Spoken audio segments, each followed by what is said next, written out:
Good morning. My name is Emmett Ahern. I'm the owner of Horsewatch Hill here in Clifton, Virginia, and this is my sustainable garden tour video. It's the first day of spring, March 20th, 2021, and it's a great morning to see Horsewatch Hill. Lots of bright sun, open space. I've got a few lot trees. Living in this area, I've actually seen an increase of wildlife as the surrounding development encroaches. So here's my vision for the gardens here. One, I wanted a full growing season, color, mostly from perennials, some annuals, spring to fall. Two, I wanted to create a sustainable garden for wildlife, make it deer resistant while attracting sunbirds and pollinators like bees and hummingbirds and butterflies.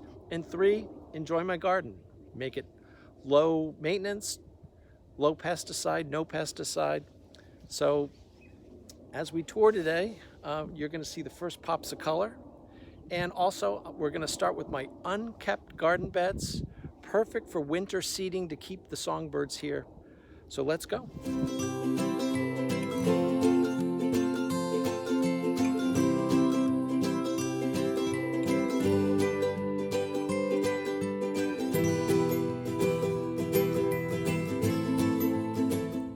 We're 3 weeks into spring. The lawn's been cut for the first time. The beds have been conditioned. It's a great time to take stock of what is happening in your garden. Trees are starting to bloom. It's a great time to assess what types of bulbs that you still want to get in. It's still planting season for bulbs. It's a time to start your seeds. Too early to put the seeds in the ground, but if you've got starter in the house or under a light, it's a great time to be starting seeds for your garden bed. Threat of frost is still about 2 more weeks away, but it's a great time to do an assessment for summer. Say, what do I still need? Are there any last minute items, bird houses, bird feeders, garden ornaments, because things are really going to start to pop.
My sustainable garden's a compromise. It's a give and take solution. In the winter, there are times when 30 deer move through. Initially, I lost a lot of foliage to deer in spring and summer. It can be frustrating. But it's not the deer's fault that you planted something tasty. You just have to learn the hard way. Now these gardens thrive because they coexist with the deer. I focus on deer-resistant plants and then evaluate them. Nothing is foolproof, but the plants that thrive are because the deer pass them by. These are open gardens. There's no 8-foot fences, but as an extra precaution, I do spray organic deer-resistant sprays when the plants are budding.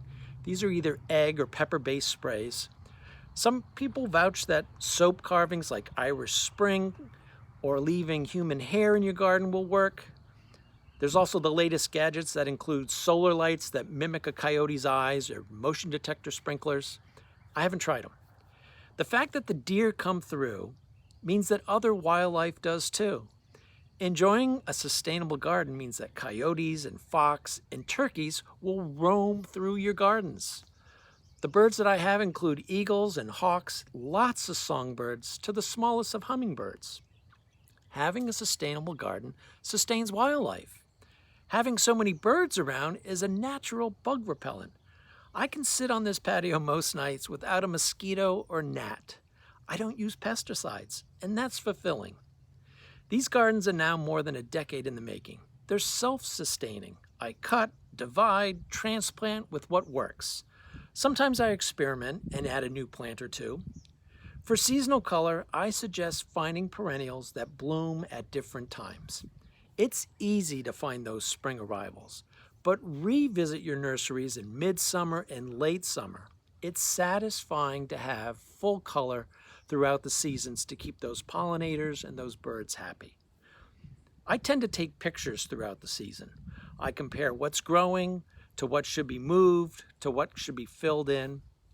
Some people keep a notebook, other people keep a garden calendar. I tend to keep track using my pictures to track what's in my gardens. I say do what makes you happy. So coexist, plant a garden, make it sustainable, be organic, and plant for those seasons.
Spring day, spring fever, we're past the early crocuses and daffodils, the trees are in blossom, the tulips are in bloom, but the perennial gardens just aren't there yet. So what do? Well, this is the time to start thinking about annuals. Before those perennials light up, you can get a good start on the annuals.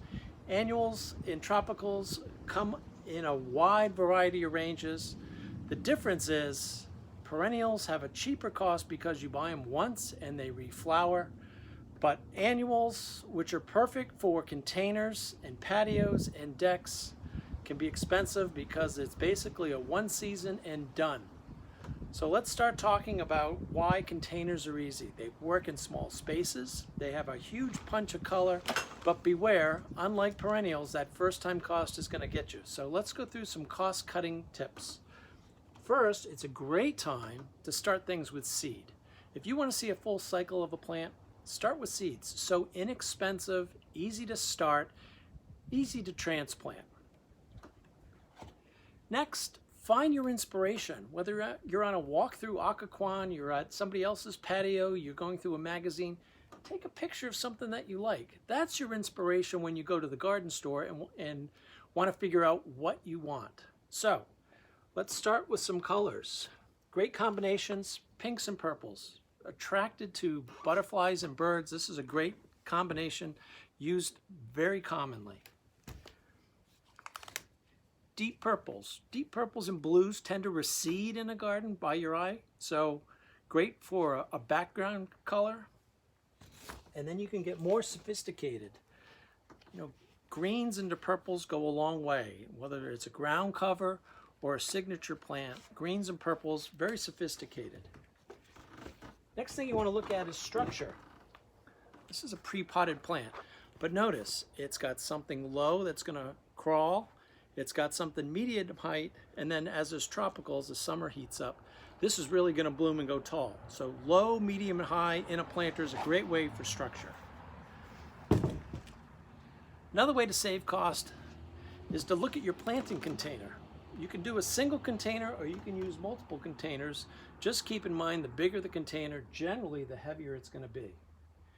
Another way to save costs when you have your container, you can buy pre-packaged potting soil or you can mix your own. Be very careful if you just buy soil. Soil needs to be nutrient enriched for annuals, so there's different combinations that you can do, but you can certainly save cost. Annuals are nice because when you look at an annual, they have a great spring to fall season. Just make sure the plant you buy is suitable for where you're going to plant it. If it's full sun, make sure that you read the label and it can handle that hot sun on a terrace or patio July and August. It's going to need water no matter what, but you want a strong summer plant. Other plants are really going to bloom in the spring and then they'll come back in those cooler months, September and October. So just be aware of what you're getting. You want to make sure that your annuals can cover that full cycle of really April and May into September and October.